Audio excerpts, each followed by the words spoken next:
ইতিহাসের পাতায় যাদের পূর্বপুরুষদের শাসন বিস্তৃত ছিল বাংলা, বিহার ও উড়িষ্যা জুড়ে, আজ সময়ের বিবর্তনে তাদেরই লড়তে হচ্ছে নাগরিকত্বের লড়াইয়ে। ফলে নিজেদের ভারতীয় নাগরিক হিসেবে প্রমাণ করতে এখন ট্রাইব্যুনালের বারান্দায় ঘুরতে হচ্ছে রাজবংশের উত্তরসূরিদের।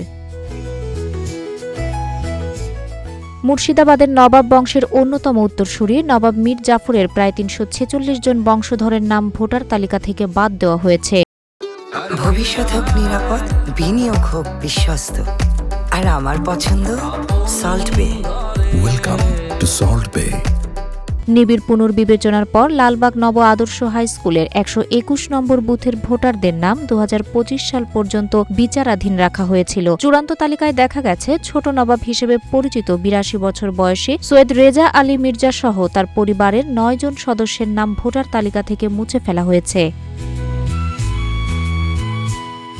বাদ পড়া সদস্যদের মধ্যে রয়েছেন বর্তমান তৃণমূল কাউন্সিলর সৈয়দ মোহাম্মদ ফাহিম মির্জাও। ক্ষোভ প্রকাশ করে প্রবীণ সৈয়দ রেজা আলী মির্জা বলেন, শুনানির সময় আমি সব বৈধ নথিপত্র নিয়ে হাজির হয়েছিলাম। কর্মকর্তারা আশ্বাস দিয়েছিলেন নাম বহাল থাকবে, কিন্তু সম্পূরক তালিকায় দেখলাম আমাদের পুরো পরিবার সহ নবাবী সম্প্রদায়ের শত শত মানুষের নাম গায়েব।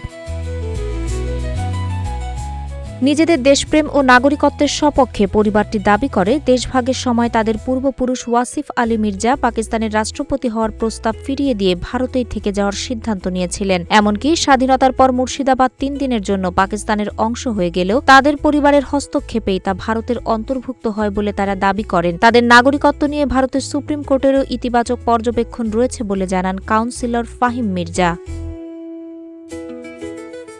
আগামী ২৩ এপ্রিল মুর্শিদাবাদে প্রথম দফার ভোট গ্রহণ অনুষ্ঠিত হবে, কিন্তু ট্রাইব্যুনালের দীর্ঘসূত্রিতার আশঙ্কায় পরিবারটি মনে করছে এবার হয়তো তাদের ভোটাধিকার প্রয়োগ করা সম্ভব হবে না। এ বিষয়ে মুর্শিদাবাদের জেলা প্রশাসক আর অর্জুন জানান, নবাব পরিবারের পক্ষ থেকে নাম মুছে ফেলার কোনো সুনির্দিষ্ট অভিযোগ এখনো পাননি, তবে অভিযোগ পেলে প্রতিকারের জন্য ট্রাইব্যুনালে যাওয়ার আইনি পরামর্শ দেওয়া হবে।